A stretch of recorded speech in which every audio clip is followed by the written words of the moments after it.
kenapa kini banyak terjadi gempa bumi?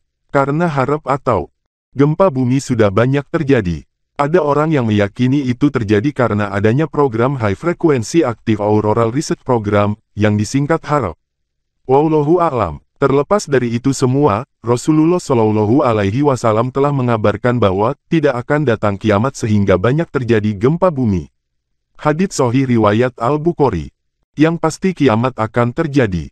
Kapankah? Allah Subhanahu wa Ta'ala berfirman dalam Quran Surah Al-Ahzab ayat 63.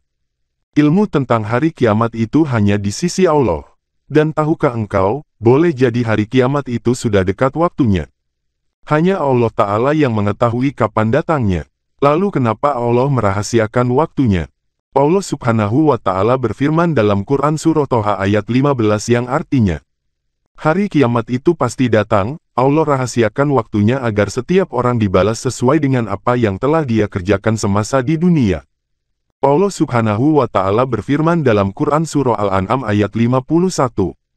Peringatkanlah dengan Al-Quran orang yang takut akan dikumpulkan menghadap Allah pada hari kiamat, tidak ada bagi mereka pelindung dan pemberi syafaat pertolongan selain Allah, agar mereka bertakwa.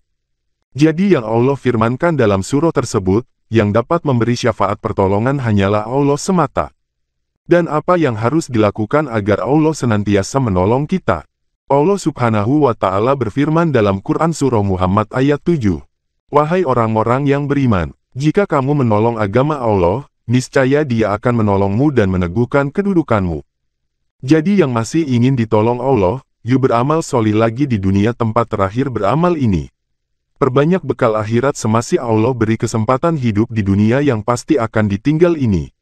Sebanyak apapun harta, hanya yang diamalkan yang bisa dibawa ke alam baka. Share, like, subscribe dan dukung terus kelangsungan media Syiar Quran Syiar Islam ini. Semoga pendukung setia media Islam ini Allah berikan banyak kebaikan lagi bersama orang-orang tercinta. Amin.